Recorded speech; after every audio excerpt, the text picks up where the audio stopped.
Assalamualaikum warahmatullahi wabarakatuh. Izinkan saya dari kelompok 10 mereview tentang buku dari seni peran Sun Tzu dan 36 strategi perang. Adapun kelompok 10 terdiri dari 3 anggota. Di sini ada saya sendiri, Dauda Khodir Ramdhani dengan NIM 5111201393. Selanjutnya ada Aditya Okri Syaputra dengan NIM 5111201395. Dan yang terakhir ada Suci Mardatillah dengan NIM 511119111101. Di sini ada ringkasan singkat buku dari Seni Perang Sun Tzu dan 36 Strategi Perang yang ditulis oleh Qiu Qiangfang.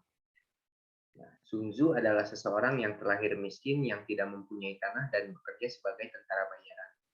Meskipun hanya seorang tentara bayaran, Sun Tzu memiliki kemampuan intelektual yang memadai sehingga mampu menulis sebuah risalah kemiliteran yang terkenal, yaitu Bingfa atau Seni Perang.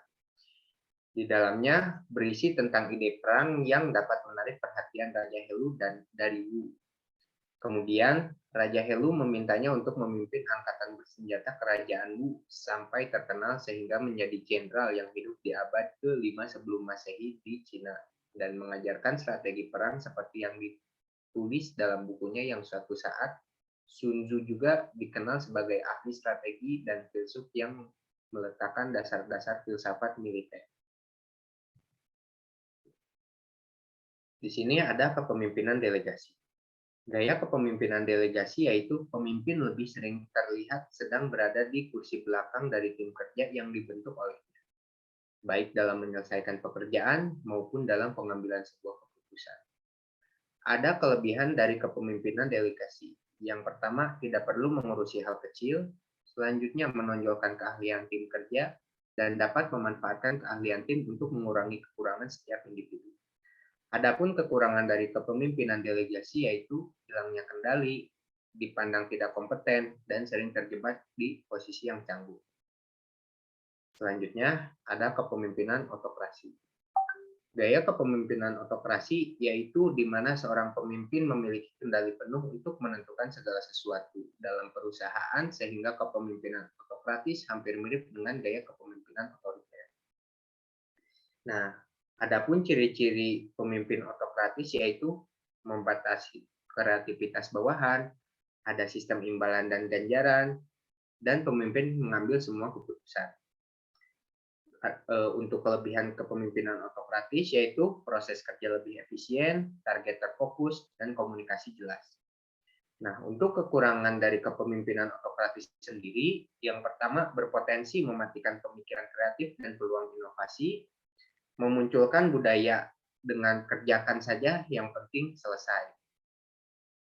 Dan yang terakhir, dapat menimbulkan upaya micromanaging. Nah, di sini ada kepemimpinan karismatik.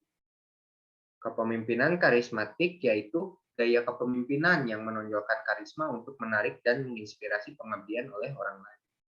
Ciri-ciri pemimpin karismatik yaitu terampil dalam menjalin koneksi, mampu memanage situasi, dan public speaker yang andal.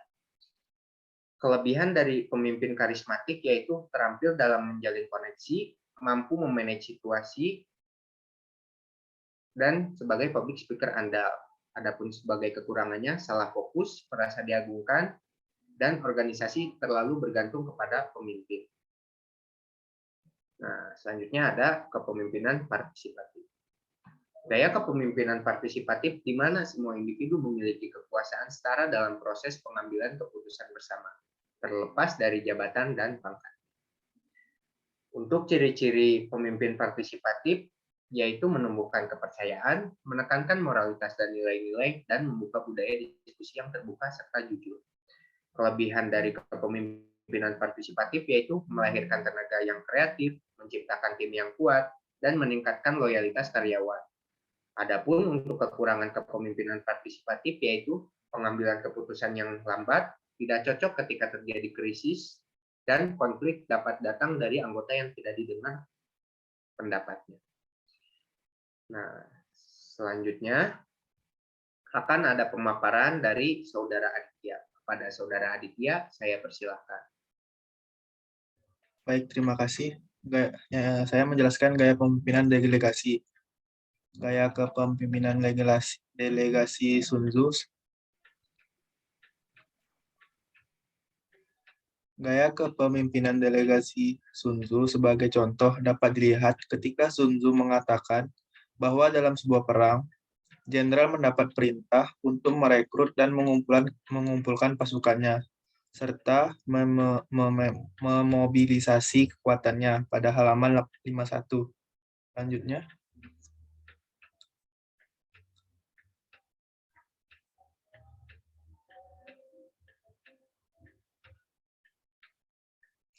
gaya kepemimpinan autokratis. Gaya kepemimpinan autokratis Sun Tzu sebagai contoh dapat dilihat dalam mengendalikan pasukan besar. Memiliki prinsip yang sama dengan mengendalikan pasukan kecil. Hal ini semata-mata membagi jumlah pasukan dan meyakinkan pasukan mampu bertahan terhadap serangan musuh tanpa mengalami kekalahan semata-mata. Terdapat pada halaman 31. Selanjutnya,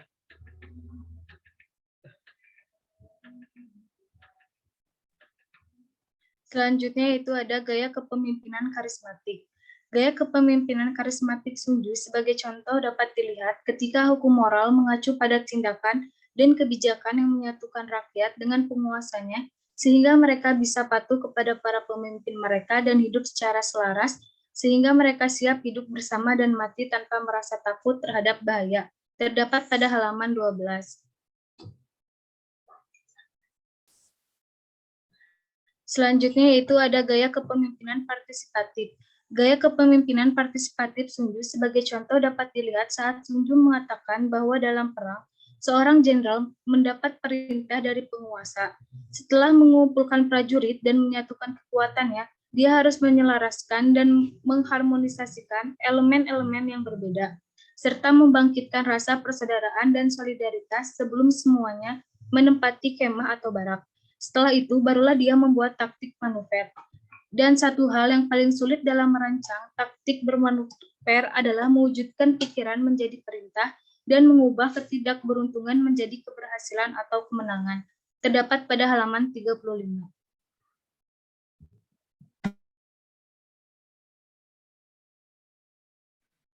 Terima kasih kepada Saudara Aditya dan Saudari Suci yang telah memaparkan. Sekian dari kelompok 10. Mohon maaf apabila ada kesalahan dalam penyampaian kata. Mohon maaf apabila ada kekurangan dalam menyampaikan presentasi. Terima kasih. Wassalamualaikum warahmatullahi wabarakatuh.